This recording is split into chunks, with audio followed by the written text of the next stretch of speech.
창세기 3장 16절 17절 또 여자에게 이르시되 내가 너에게 임신하는 고통을 크게 더하리니 너가 수고하고 자식을 낳을 것이며 너는 남편을 원하고 남편은 너를 다스릴 것이니라 하시고 아담에게 이르시되 내가 내 아내의 말을 듣고 내가 너에게 먹지 말라 하는 나무 열매를 먹었은즉 땅은 너로 말미암아 저주를 받고 너는 내 평생에 수고하여야 그 소산을 먹으리라.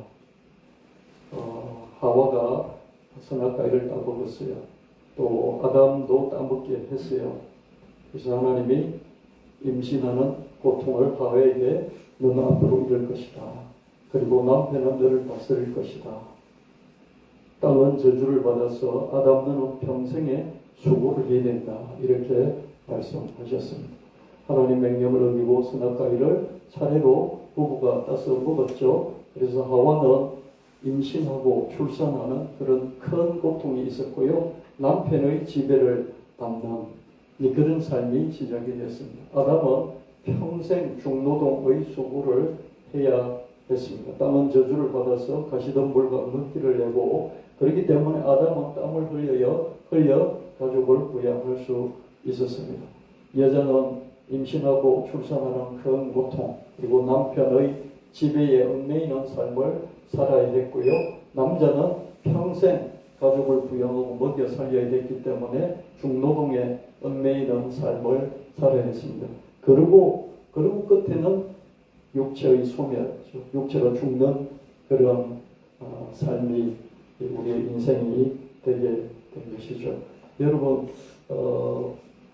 노동이란 게 뭘까? 이런 생각을 저는 해봤어요. 노동을 하지 않는 것이 좋을까요? 노동을 하는 것이 좋을까요? 저는 노동을 하나도 하지 않는 것이 하나님 뜻이라고 생각합니다. 그래서 주 7일 근무는요, 주 5일로 바뀐 게 정말 잘했어요. 그죠? 주 5일은 주 4일로 바뀌어야 돼. 주 4일은 주 3일 정도로요. 나중에는 일 하나도 안 해도 먹고 살 수 있는 그런 세상이 최고 좋은 세상이죠. 그죠? 이 세상에는 그런 세상이 없겠죠. 그래서 우리가 죽고 난 후에 우리 천당에서 그죠? 영생을 하나님과 함께 살게 되면 어떻겠습니까? 일 없이 그죠? 먹고 마시며 살 수 있는 그런 세상이 되겠죠. 여러분 에덴 동산을 한번 상상해 보십시오. 하나님이 에덴 동산을 베풀어 주셨어요. 그때 아담이 일을 했습니까? 하와가 일을 했습니까? 하는 것이라고 뭡니까? 배가 고플 때 널브러져 있는 수많은 과일 중에 하나 따서 먹으면 되겠죠. 그죠? 그래서 가장 행복한 삶이 뭘까 생각하니까 체리 피크예요. 체리 피크가 뭡니까? 체리가 아름답게 열려 있어요. 그럼 어떡합니까? 피크 따서 먹는 거예요.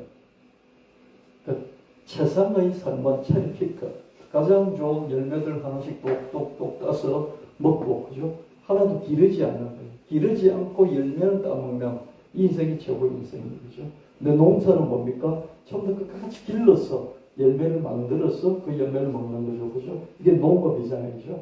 농업은 평생 사시사철 거의 고생을 해서 그 열매를 소산물을 먹는 거예요. 그죠? 우리가 아담 이후의 그 세상의 저주 가운데 세상이 바뀐, 세상이 확 달라진 그 속에서 살고 있기 때문에 이게 중노동하는, 평생 노동하는 것이 당연한 거예요. 그죠? 그렇지 않습니까?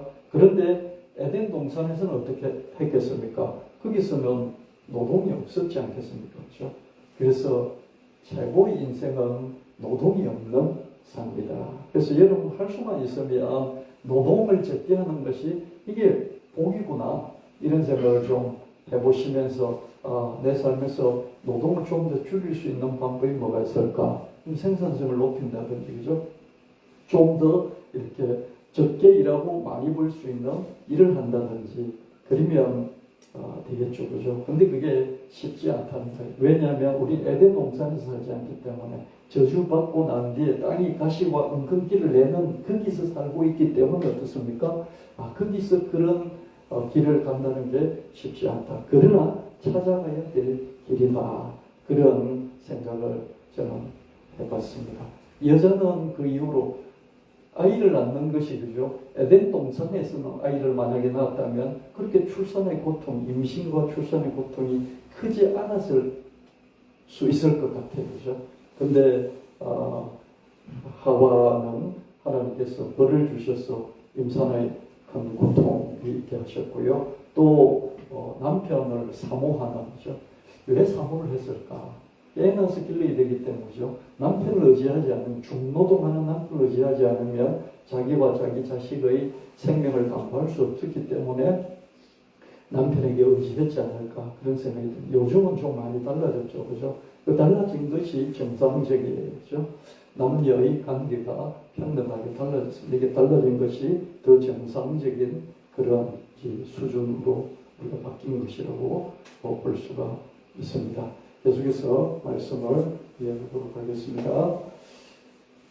창세기 3장 16절 19절 땅이 내게 가시덤불과 먹기를 낼 것이라 너가 먹을 것은 밭의 채소인즉 너가 흙으로 돌아갈 때까지 얼굴에 땀을 흘려야 먹을 것을 먹으리니 너가 그것에서 취함을 입었음이라 너는 흙이니 흙으로 돌아갈 것이니라 하시니라. 큰 고통을 받고요. 중노동을 해야 됐고요. 그리고 죽음이라는 굴레에 매여 있어요. 근데 여기서 어떻게 우리가 벗어날 것인가? 이게 우리 인류의 과제이죠. 그죠? 그러나 이미 우리는 답을 가지고 있습니다. 우리는 그 답을 자기 것으로 만들어 가면 되는 것이죠. 갈라디아서 3장 13절 14절 말씀에 그리스도께서 우리를 위하여 저주를 받은 바 되사 율법의 저주에서 우리를 속량하셨으니 기록된 바 나무에 달린 자보다 저주 아래 있는 자라 하였음이라. 이는 그리스도 예수 안에서 아브라함의 복이 이방인에게 미치게 하고 또 우리로 하여금 믿음으로 말미암아 성령 약속을 받게 하려 함이라. 우리가 예수님을 믿음으로 말미암아 저주에서 벗어났고 그 다음에 아브라함의 복이 우리에게 임했고 약속된 성령, 하나님의 성령이 떠나간 성령이 우리에게 다시 오시게 되었습니다.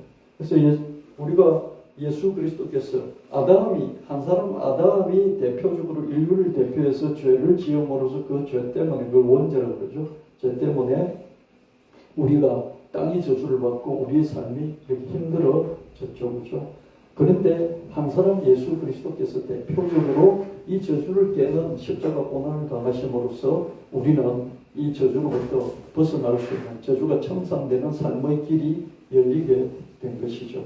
이 열리게 된 길을 우리는 이제 뚜벅뚜벅 걸어가야 할 것입니다. 예수님이 이렇게 해결해 주신 답을 우리가 믿고 받아들여서 이 답안지를 우리가 손에 쥔 것이죠. 그럼 이 답안지대로 이제 하면 되는 거예요. 그렇죠? 우리 것으로 만들어가야 합니다. 여자는 임신과 출산의 큰 고통에서 완전히 벗어날 수는 없지만 여하튼 이 임신의 고통, 출산의 고통을 줄이고 육아노동에서 좀 벗어나는, 줄이는 이런 길을 걸어가야 할 것입니다. 왜? 예수님께서 이 저주를 깨뜨려 버리시기 때문에 우리가 그렇죠? 여자가 임신과 출산의 이 큰 고통과 거기에 육아까지 담당하고 임신과 출산의 큰 고통과 육아까지 담당하니까 남편에게 의지할 수밖에 없었고 남편에게 경제적으로 좀 더 의지를 하게 되니까 어떻습니까? 남편의 지배를 받을 수밖에 없어요. 내가 살아가는 삶이 상대방에게 달려있다면 그 상대방에게 나는 지배를 받을 수밖에 없겠죠. 그죠? 그래서 남녀관계가 그렇게 불평등할 수밖에 없었다. 특별히 남자는 평생 고생이잖아요. 먹여 살아야 되기 때문이죠.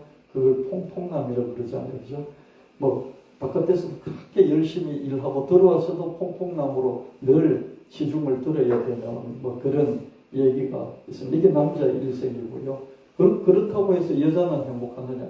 그렇지 않습니다. 그렇죠? 그런 큰 고통과 그리고 또 육아노동과 그러면서도 남편에게 모든 게 달려있기 때문에 지배를 받는 이런 삶이 있습니다.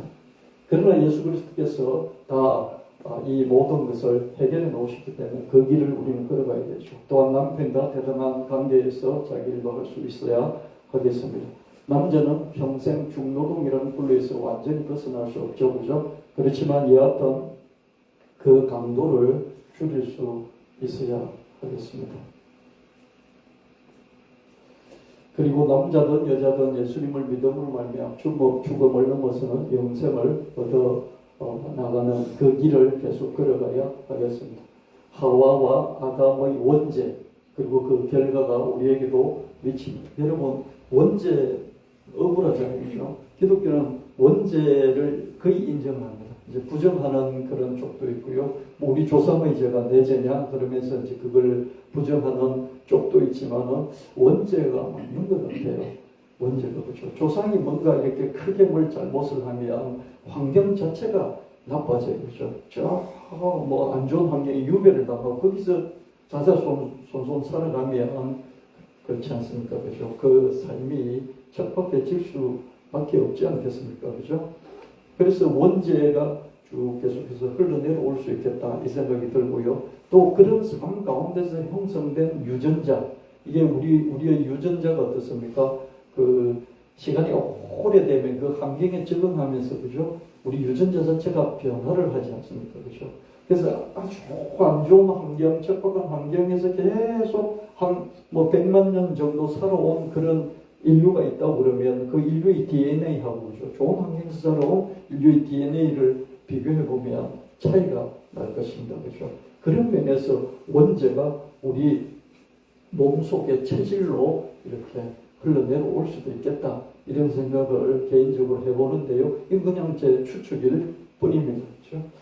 저는 우리에게도 미친다 이렇게 봅니다. 우리는 큰 고통과 중노동 그리고 죽음이라는 굴레에 매여 있게 되죠. 그러나 예수 그리스도께서 십자가에서 인간을 대표해서 십자가에서 대속해 주심으로 말미암아서 그죠? 우리는 그것을 믿음으로 말미암아서 이미 답이 우리에게 주어져 있고 우리는 그 답을 우리 것으로 만들어서 고통은 어떻게 하든지 줄이고 노동도 어떻게 하든지 줄이고 죽음을 극복하기 위해서 예수 그리스도를 믿고 영생을 취하는 이 길을 걸어간 이 답을 자기 것으로 만드는데 우리 좀 더 적극적인 삶을 살아야 되겠다. 이런 우리가 생각을 결론을 내리게 됩니다. 출애굽기 3장 8절 말씀에 너가 내려가서 그들을 애굽인의 손에서 건져내고 그들을 그 땅에서 인도하여 아름답고 광대한 땅, 젖과 꿀이 흐르는 땅, 가나안 땅, 그 여부수 족속의 지방에 데려가려 하노라. 하나님이 모세를 불러서 내가 너를 보내겠다. 이집트 노예들을 출애굽시켜라. 젖과 꿀이 흐르는 땅으로 인도하여 드리라. 이렇게 말씀하십니다. 우리는 젖과 꿀이 흐르는 땅으로 우리를 인도해 주시라고 하나님께 구할 수 있어야 합니다. 환경이 어떠냐 거기에 따라서 우리 인생이 달라질 수 있기 때문입니다.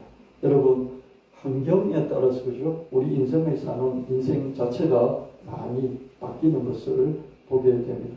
하나님이 왜 이스라엘 백성들을 그냥 히브리 백성들을 그 큰 대제국 이집트에 그냥 두시지 왜 그들을 그렇게까지 해서 출애굽 시키시고 그리고 가나안 땅으로 끌어들이시려고 하셨을까? 환경이 삶을 바꾸기 때문에 하나님 그렇게 하신 것입니다. 신명기 8장 15절 말씀에 여호와께서 여러분을 독사와 정갈이 많고 땅이 메마른 넓고 무시무시한 광야를 지나게 하셨으며 또 여러분을 위해 바위에서 물이 솟아나게 하셨습니다. 하나님 메마른 넓은 광야를 통과하게 하셨습니다.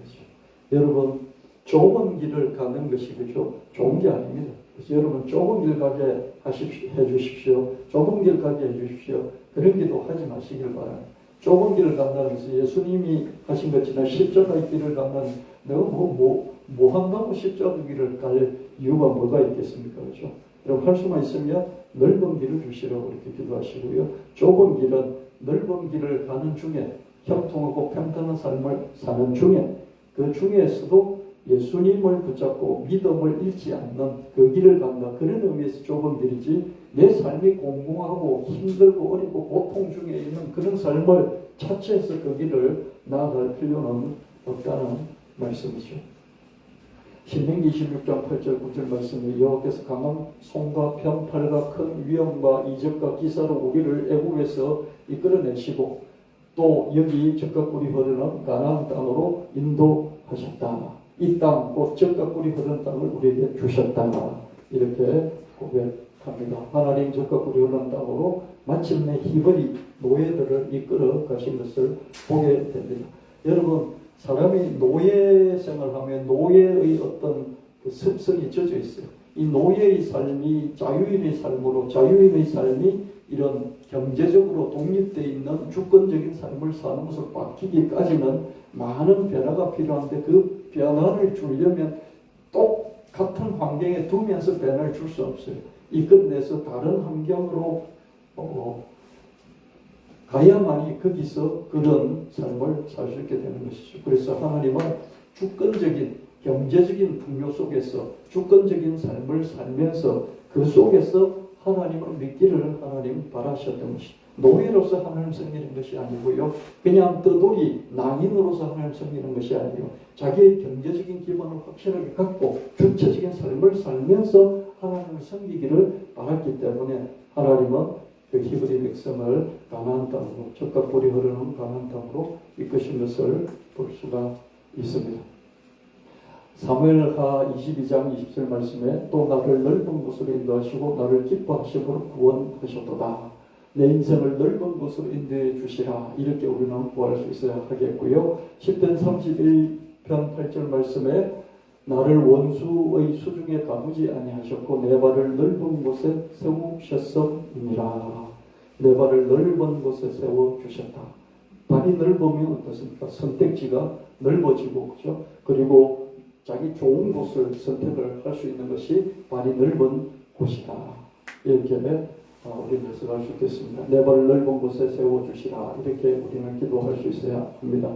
환경이 나와 내 구속의 인생을 좌우할 수도 있기 때문에, 여러분 살던 고향에 가끔 가본 적 있습니까? 그 고향에 가보면요, 저 고향은 아마 100가구 정도 됐습니다. 100가구 정도 되는 그 산골 마을이었는데요. 지금은 그 절반 이상 다 없어져 버렸죠. 그죠? 그러면 몇 사람 살지도 않고, 사는 분들은 전부 다 노인들이 살고 계시고, 노인들도 그냥 좀 젊은 노인이 아니라, 그죠?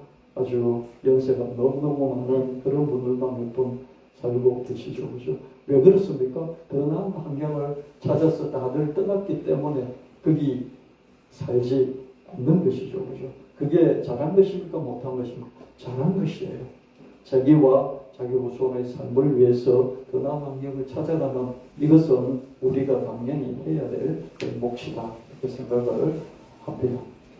창세기 1장 27절 28절 말씀에 하나님이 자기 형상도 하나님의 형상대로 사람을 창조하시되 남자와 여자를 창조하시고 하나님이 그들에게 복을 주시며 하나님이 그들에게 이르시되 생육하고 번성하여 땅에 충만하라. 땅을 정복하라. 바다의 물고기와 하늘의 새와 땅에 움직이는 모든 생물을 다스리라 하시니라. 이는 아담과 하와가 타락하기 전에 저주를 받아서 큰 고통과 중노동에 빠지기 전에 하나님이 아담과 하와에게 복을 주시면서 이렇게 살아라, 그렇게 모범을 제시해 주셨습니다. 근데 예수 그리스도가 우리의 저주를 다 청산하셨기 때문에 우리는 이런 삶을 살아야 된다는 것이죠. 이런 삶을 살아야 되는데 환경 자체가 다 바뀐 건 아니잖아요. 환경이 다 바뀌지 않았기 때문에 어떻습니까? 이런 삶을 살려고 적극적인 노력을 계속 해나가야 된다는 것입니다. 아멘. 아멘. 우리는 원래부터 하나님 복을 받고 생육하고 번성하고 정복하고 다스리는 그런 존재로 우리가 딱 규정이 되어 있는 거예요. 하나님이 우리를 그런 존재로 규정을 하셨단 말이죠.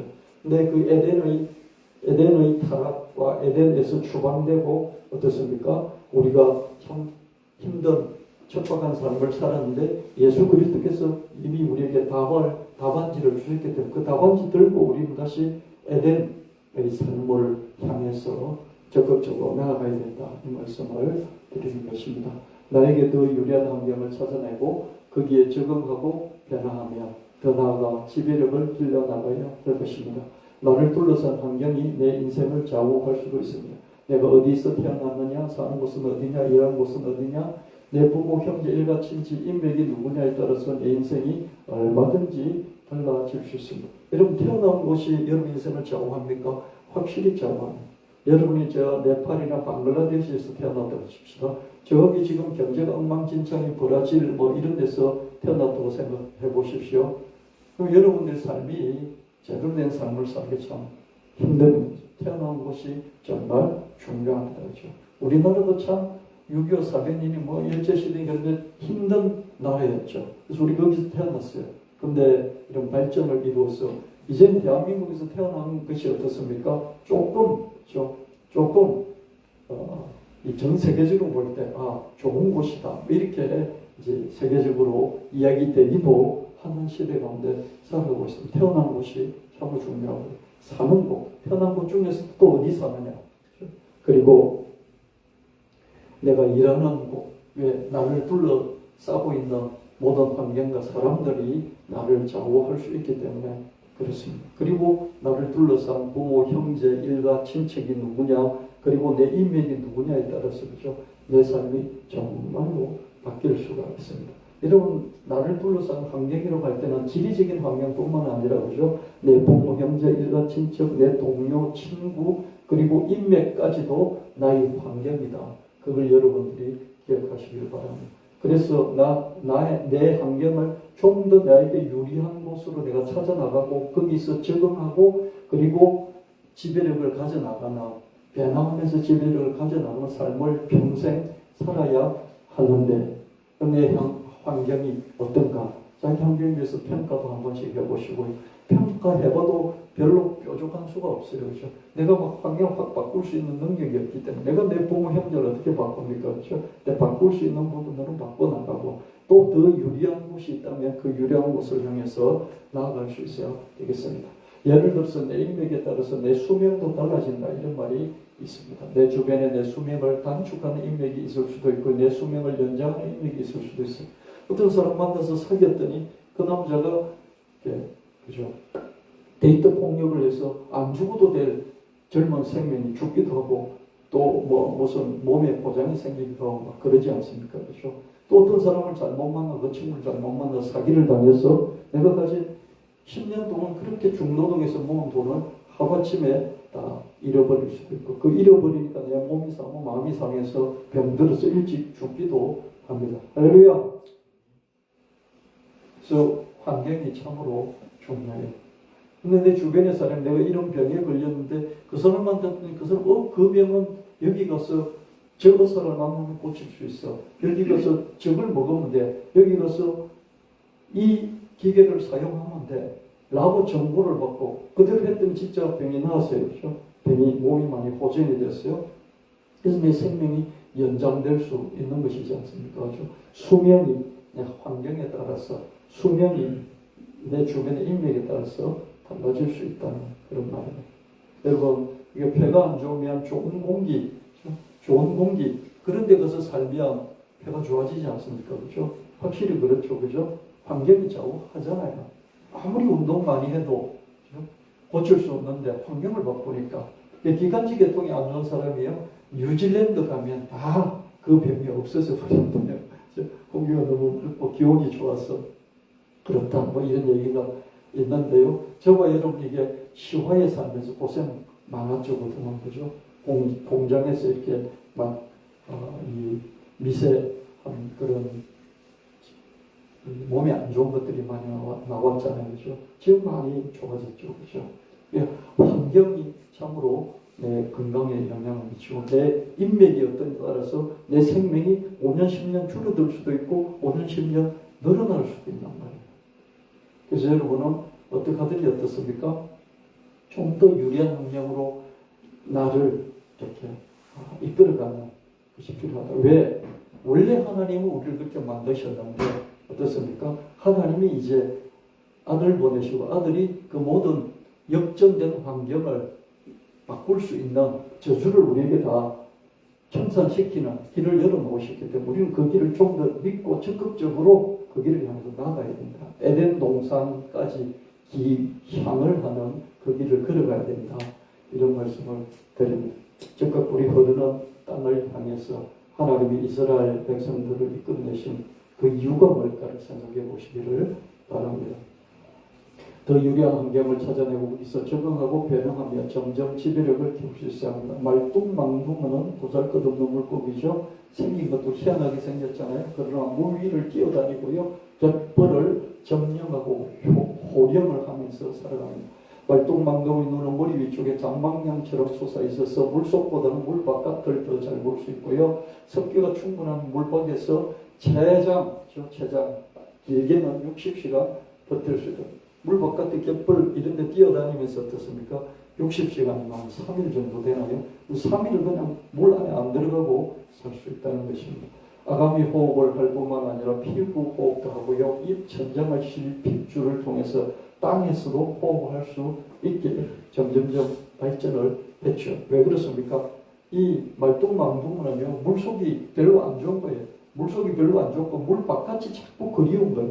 그래서 물 바깥에서 살 수 있는 방법을 자꾸 찾다 보니까 이렇게 진화를 했다. 이렇게 해석해 봅니다. 말뚝망둥은 땅에서 걸어다니고요, 뛰고요, 점프도 하고요.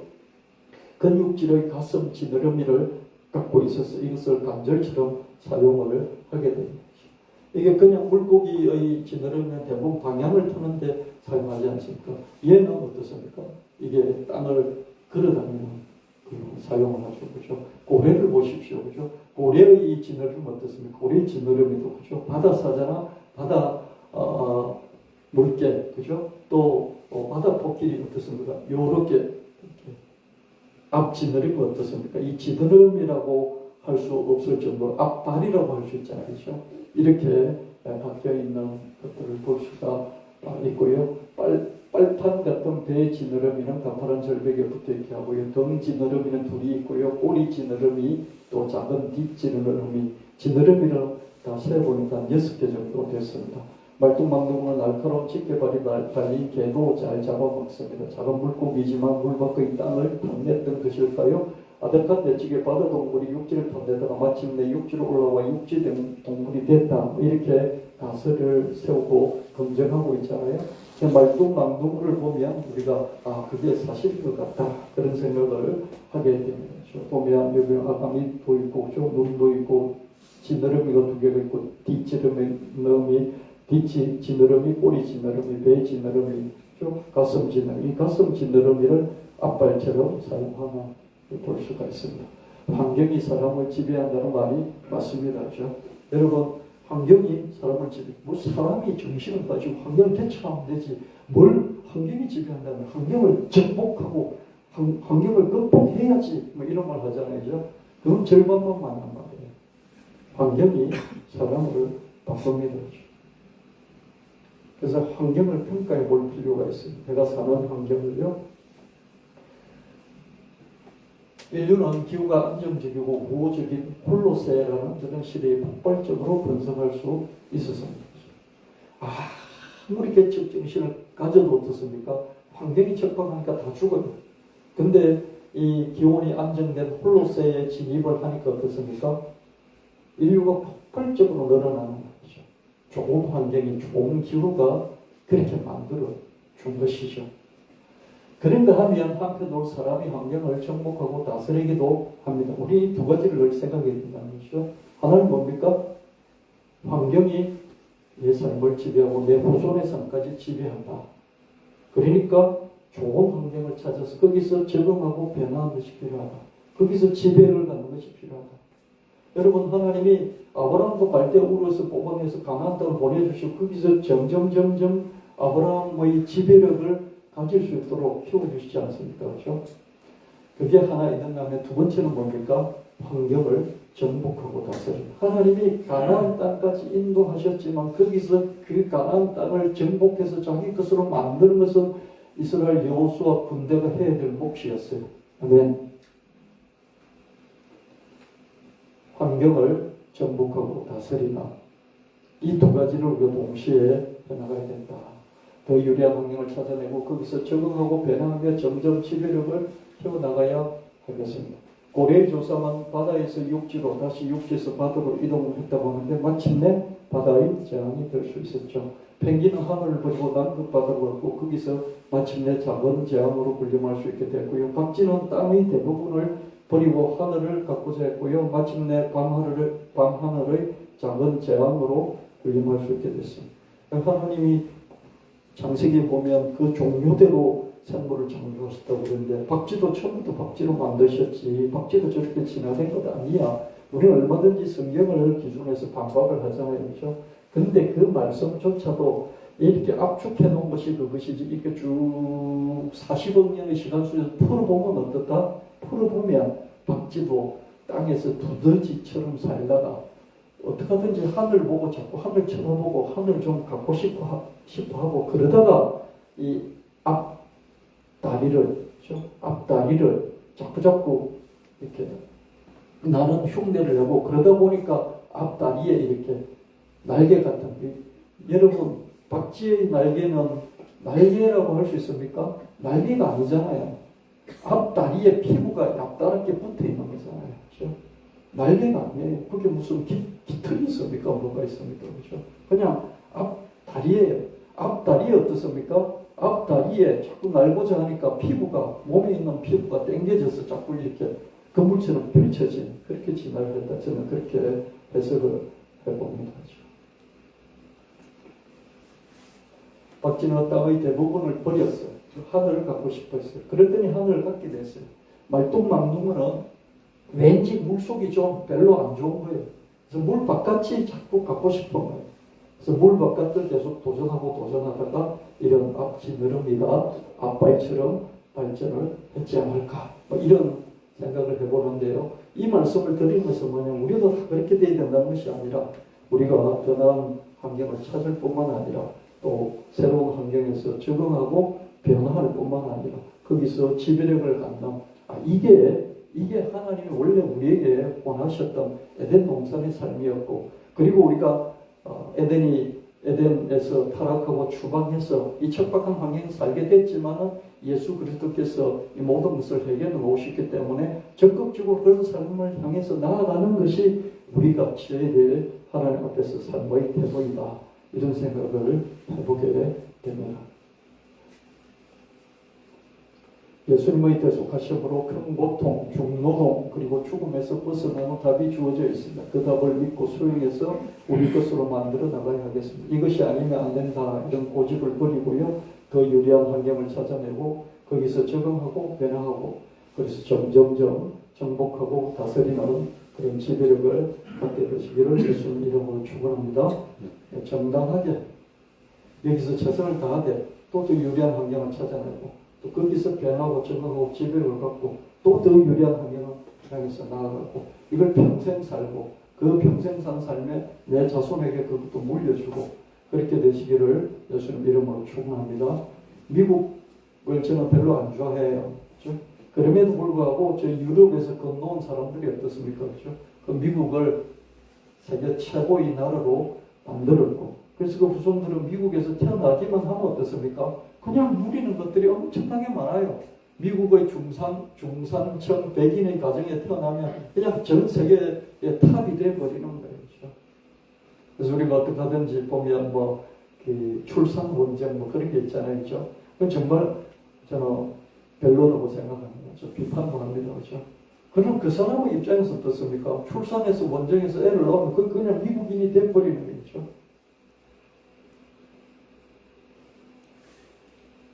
개인 차원에서 보면 이해는 할 수는 있겠어요. 그렇죠? 더 나은 환경을 찾고 그 더 나은 환경을 물려주고 싶어하는 그런 것 때문에 그런 일들이 벌어진다고 생각을 합니다. 주일 예배를 통해서 여러분 영혼 건강을 챙기시길 바라고요. 나비엘서 성교의 의료 정보를 통해서 육체 건강도 챙기시고요. 또 할 수가 있으면 이런 영업 활동을 통해서 재정 건강도 챙길 수 있는 우리 교회가 됐으면 좋겠습니다. 나비엘서 성교의 그 대표는 저희지만 여러분들은 전부 다 회원이 되셨어요. 그렇죠? 나는 기도만 해드릴게요. 이런 것도 계실 거고요. 난 이거 좀 다른데 좀 알려드릴게요. 홍보하시는 그런 역할도 하셔도 되고요. 또 난 이건 제가 좀 영업도 하고 싶은데요. 영업해 보실 수도 있겠고요. 나비엘서 성교의 지경을 주님께서 확대시켜 주시고, 그래서 우리 교회 부흥도 주실 줄 믿습니다. 우리 교회 부흥을 통해서 대망성 예배당을 건축할 수 있게 해 주실 줄 믿습니다. 아멘. 아멘. 이게 페인프리는 고통이죠. 그죠? 고통이 없는, 오늘 말씀의 주제와 같은데요. 고통이 없는 이런 기계입니다. 이렇게 노트북처럼 생겨서 닫으면 앞에처럼 이렇게 생겼고요. 앞에 것처럼 생겼고 열면 이렇게 노트북처럼 열면 이렇게 여기에 숫자 표시가 나오고 이게 여러 가지 기능들이 있습니다. 이렇게 사람이 지금 손에 끼고 그죠? 또 이렇게 벨트 차고 뭐 이러면서 그죠? 켜놓자 그죠?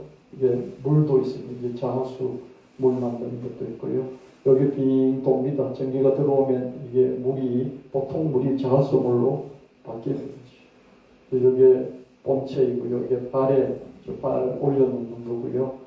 여기에 자수 물을 올려놓는 거고, 또 벨트, 그렇죠? 요건 또 피부 미용하는 레이저, 이거는 뭐 저집선, 요실금 없애주는 뭐 그런 게 세트로 되어 있습니다.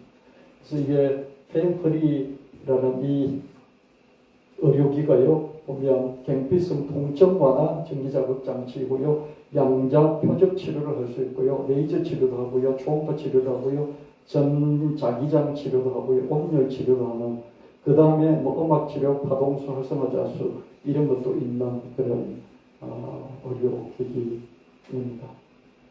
그래서 코드가 보면요, 강경병, 간장, 감기, 갑상선부터 시작해가지고요, 파킨선, 그 다음에 여기 뭐 해독, 협심증 이르기까지 이 코드가 그죠. 이 안에 있는 프로그램이 103가지가 있어서 좀 복합적으로 사람을 치료할 수 있는, 통증을 완화할 수 있는, 특별히 통증과 관련된 만치병, 불치병을 치료할 수 있는, 여기는 이제 여러분 식약처에 등록되는 의료기가 그죠. 인증이 있고 허가가 있는데요. 인증은 1등급, 2등급이 있습니다. 1등급, 2등급은 1등급은 해로움, 그죠. 해가 거의 무해한 그런 의료기기를 1등급이라고 그러죠. 2등급은 해로움이 조금 있을 수 있는, 위험도가 조금 있을 수 있는, 이게 2등급입니다. 이게 인증이고요. 3등급, 4등급은 식약처에서 허가를 내줍니다. 3등급은 위험도가 상당히 높은 거고요. 4등급 위험도가 상당히 큰 이런 겁니다. 그렇죠? 위험도가 높을수록 어떻습니까? 기계가 고수준, 고급이고 아주 치밀하게 만들어진 그런 것이죠. 여러분이 병원에 가면 MRI 있잖아요. 그렇죠? MRI는 식약처에서 4등급 정도 되는 겁니다. 그거는 보통 사람이 다루면 안 되고, 그렇죠? 병원에서 이렇게 인정된 거죠. 자격증 있는 의사만이 다룰 수 있는 거죠. 그런 기계입니다.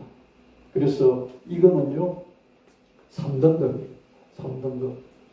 그러면 상당한 수준이 있는 기계이고 어떻습니까? 상당한 어떻습니까? 위험도도 있는 그런 기계라는 것이죠. 그러니까 수준이 높은 기계입니다.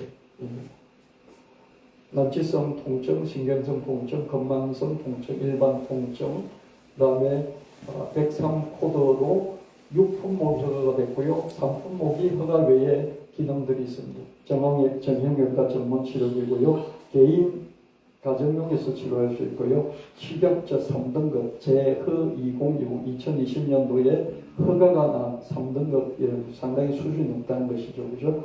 그래서 통증 완화, 레이저, 전자기, 발생기, 자극기, 초음파 자극기, 저주파 자극기 이런 역할을 하고요. 의료수가 적용되면서 통증 완화, 레이저 치료, 양자 표적 치료, 초음파 치료, 전자장 치료, 온열 치료, 음악 치료, 활성자수, 파동수 이런 것들이 다 되나. 그래서 의료기 제조 허가도 나 있고요. 의료기기 허가, 그다음에 특허 등록, 디자인 등록 다 되어 있는 이런 기계를 만든 분, 이런 기계를 생산하는 분, 이런 기계의 모든 기술을 갖고 있는 분을 만났어요. 그래서 이제 막 시작하고 있는 이런 단계인 분을 하나님도 붙여주셔서 만났는데요. 이 기계는 일단 치료라는 말을 마음대로 쓸 수 있고 난치병도 고칠 수 있어 이런 말을 마음대로 써도 의료법에 저촉이 되지 않는 이런 기계가 최신형으로 나와 있었습니다. 이 기계와 연결이 됐었는데요. 또 이런 기계도 주시고 또 다른 기계도 주실 줄 믿습니다. 오늘까지 제가 11개 품목을 말씀을 드렸고요. 그 중에서 한 7, 8가지는 의료기이고요. 다 식약처 통과된 의료기이고요. 한 서너 가지 정도는 그냥 일반적인 그런 걸 여러분에게 지난주에 해죽순 여러분 하나씩 드렸잖아요. 그렇죠? 그런 걸 비롯해서 지금 11가지 연결이 됐는데요. 계속해서 하나님께서 한 2, 30까지도 주실 줄 믿고요. 이런 좋은 것들을 주시고 또 좋은 연계를 주시고 이걸 제가 주변에 좀 광고를 하고 그랬더니요. 미국 버지니아 주에서 한의과 대학을 설립을 해서 그 한의과 대학을 그 미국인 중심으로 운영하고 있는 그 이사장님하고 연결이 됐어요. 그죠? 지난 목요일에 만났어요. 그래서 이 기계도 소개를 해드리고 그래서 하다 보니까 그렇게 연결이 되는 거예요. 그죠? 그래서 이상하다 그런 생각도 하면서 이거 하나님이 하시겠구나. 그래서 여러분들이 나벨스 선교의 지경을 확대시켜 주십시오. 좋은 아이템들을 계속해서 붙여주시고 또 좋은 인맥을 붙여주시고 그래서 활성화되어서 우리 교회도 크게 부흥을 하고 그래서 다음이 이 교회가 예배당도 지어서 하나님께 들으시게 해달라 기도해 주시고 여러분들도 또 관심 갖고 동참해 주시면 감사하겠습니다.